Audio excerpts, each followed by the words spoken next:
Lei 14. Banque o amigo. Haja como espião. Conhecer seu rival é importantíssimo. Use espiões para colher informações preciosas que o colocarão um passo à frente. Melhor ainda, represente você mesmo o papel de espião. Em encontros sociais, aprenda a sondar. Faça perguntas indiretas para conseguir que as pessoas revelem seus pontos fracos e intenções. Todas as ocasiões são oportunidades para uma ardilosa espionagem.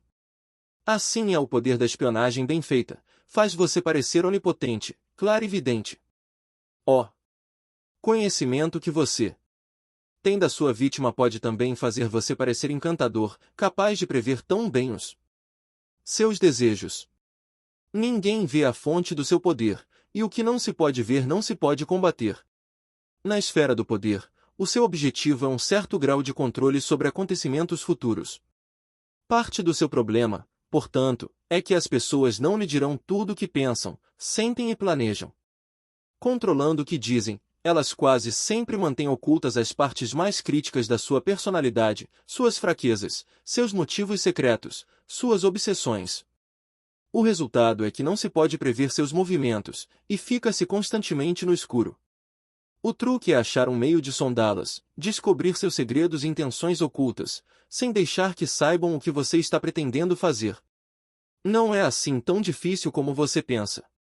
Uma fachada cordial permitirá que você colha informações sigilosas de amigos e inimigos igualmente. Deixe que os outros consultem o horóscopo, ou as cartas do tarô, você tem meios mais concretos de ver o futuro. A maneira mais comum de espionar é usando outras pessoas. O método é simples, eficaz, mas arriscado. Você certamente obtém informações, mas tem pouco controle sobre as pessoas que estão fazendo o trabalho. Talvez por inépcia elas revelem a sua espionagem, ou até secretamente se voltem contra você. É muito melhor ser você mesmo o espião, posar de amigo enquanto sigilosamente colhe informações. Nas reuniões sociais e encontros inocentes, preste atenção. É quando as pessoas baixam a guarda. Abafando a sua própria personalidade, você pode fazê-las revelar coisas.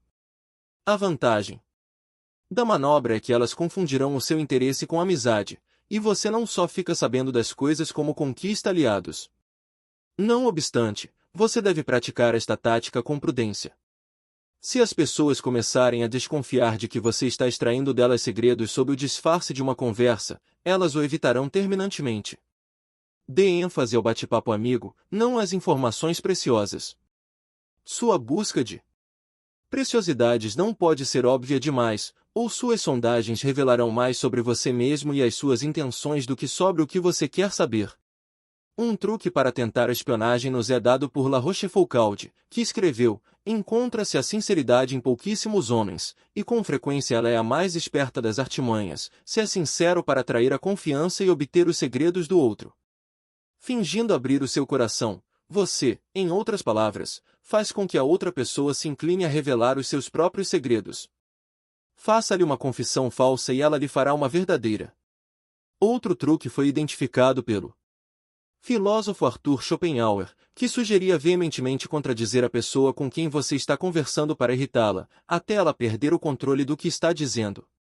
Reagindo com a emoção, ela revelará toda a verdade sobre si mesma, verdade que você depois poderá usar contra ela. Outro método indireto de espionagem é testar as pessoas, armar pequenas armadilhas que as farão revelar coisas sobre si mesmas. Ao tentar fazer com que as pessoas cometam determinados atos, você fica sabendo sobre a sua lealdade, honestidade e outras coisas mais. E este tipo de conhecimento quase sempre é o mais valioso de todos. Com essa arma, você pode prever como as pessoas agirão no futuro. O inverso.